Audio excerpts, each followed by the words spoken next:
Let's continue with the chemical properties of amines again. Chemical properties of amines again, with the special reference of the distinguishing test between the different type of amines. So now we are starting with the carbyl amine reaction. Now what is this carbyl amine reaction? Carbyl amine reaction is regarding the primary amines. Only primary amines, whether it is aliphatic or aromatic, will be giving this reaction. How the identification will be done, that whether the reaction is taking place, this is identified by having an unpleasant odor because of the formation of the isocyanide. So here we are taking the primary amine.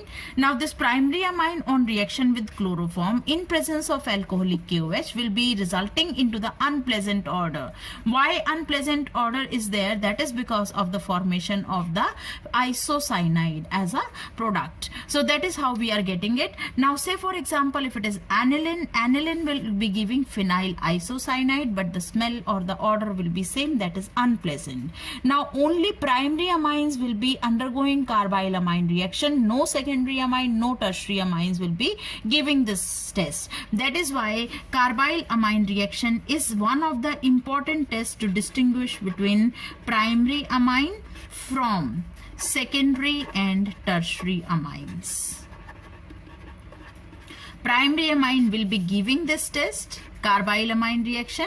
These two will not be. So that is how we can distinguish between, say for example, if we are asked to distinguish between aniline and, if we are supposed to distinguish between aniline and N-methyl aniline, if we are supposed to distinguish between aniline and N-methyl aniline, then which test we can do? That is carbyl amine reaction. Carbyl amine reaction, this will be undergoing carbyl amine reaction and result into the unpleasant odor, will be resulting in the unpleasant odor, while this will not undergo this reaction. So that is how it can be used to distinguish between primary amine and the secondary and tertiary amines. Secondary and tertiary amines will not show this reaction. Now there is another reaction as well as a test also for the amines to distinguish. What it is? That is reaction with nitrous acid. So reaction with nitrous acid. Now what is nitrous acid? That is HNO2. Now we know it very well, HNO2 as such is not stable. So that is why we take it as in situ.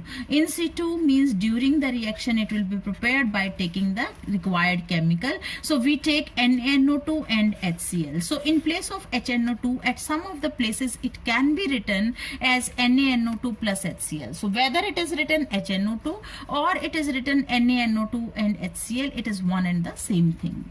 Now how the reaction is taking place? Say for example, we have an aliphatic amine, that is RNH2, or you may take a special example. This is one of the aliphatic amines. So we are taking a specific compound here. Say it is methylamine. Say it is methylamine, CH3NH2.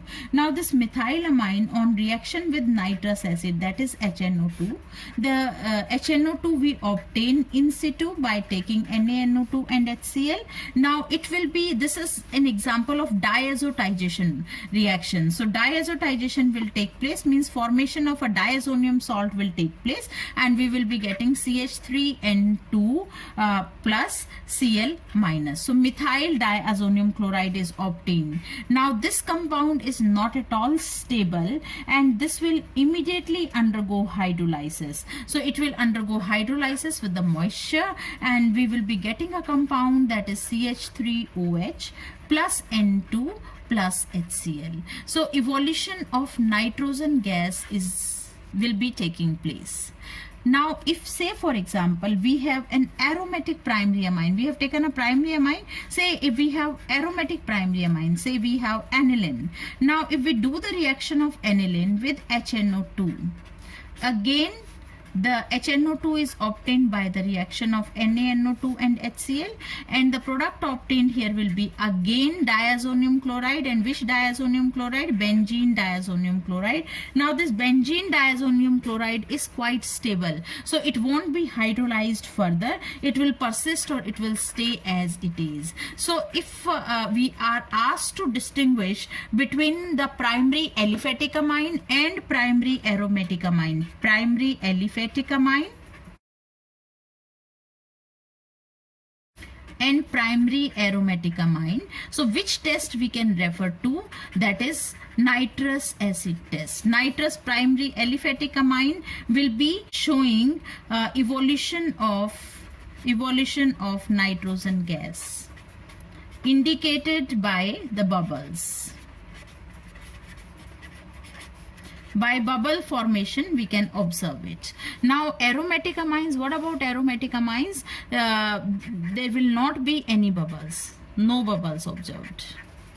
Why no bubbles? Because we know that this diazonium salt of aromatic compound, or you can say benzene diazonium chloride, is quite stable, so it won't dissociate or it won't hydrolyze to give the nitrogen gas. So that is how we can distinguish between the primary aliphatic amine and primary aromatic amine. Now the next which we are starting with, that is secondary and tertiary amines. Now how secondary amines react with HNO2?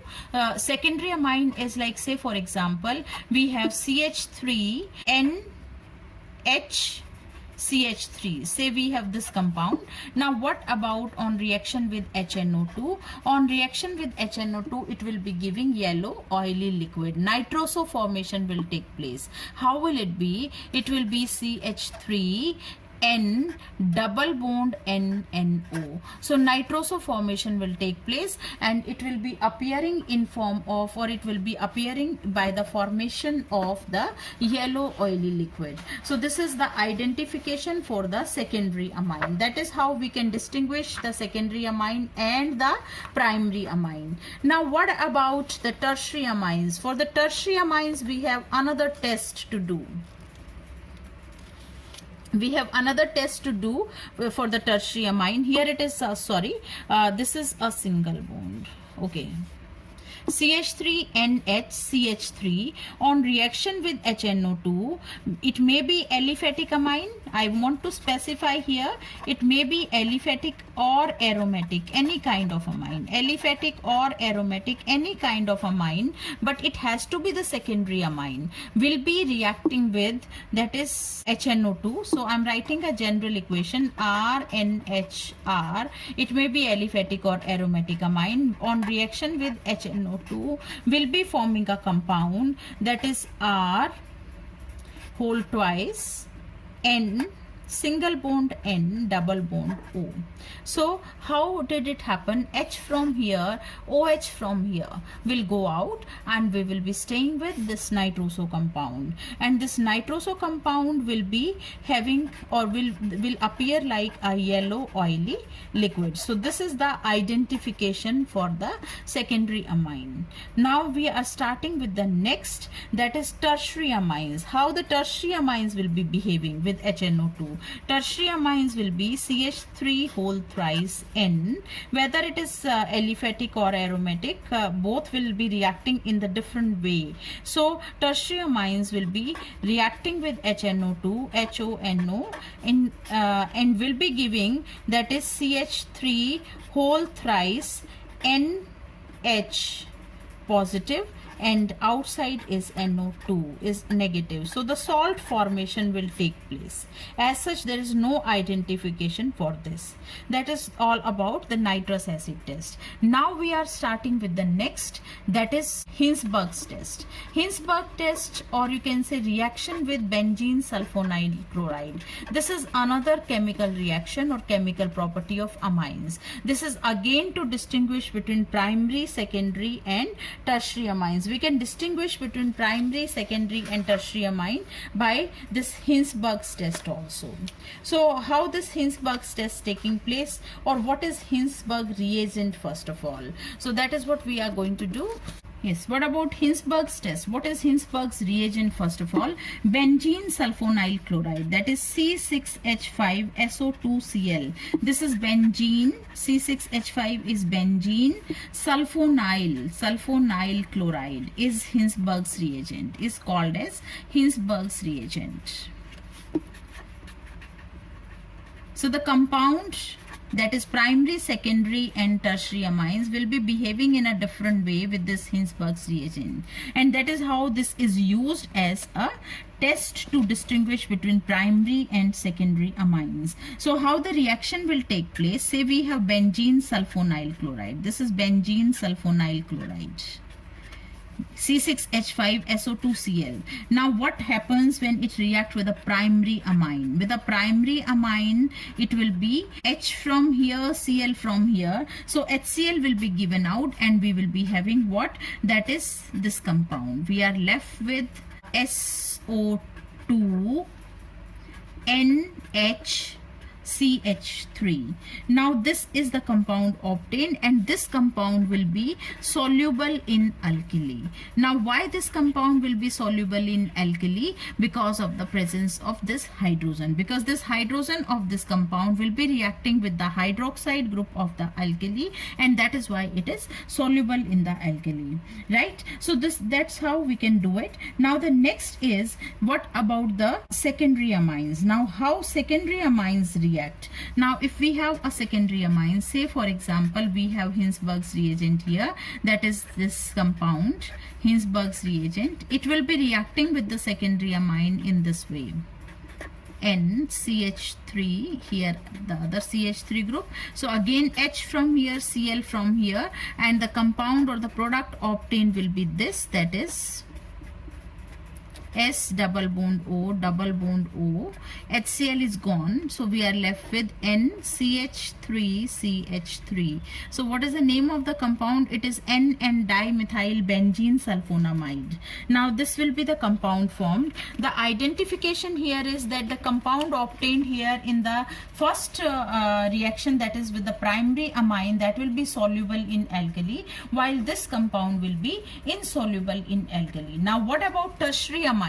Tertiary amines, they do not react with benzene sulfonyl chloride. So that is how this particular test can be used for the distinguishing between primary, secondary and tertiary amine. If on reaction with benzene sulfonyl chloride we get a compound which is soluble in alkali, it means it is a primary amine. On reaction with an amine or with the organic compound, on reaction with Hinsberg's reagent, if the compound is insoluble in alkali, it means it is a secondary amine, and if the compound remain unchanged, no reaction taking place, it means it is a tertiary amine. So that is how we can distinguish between primary, secondary and tertiary amine. Thank you.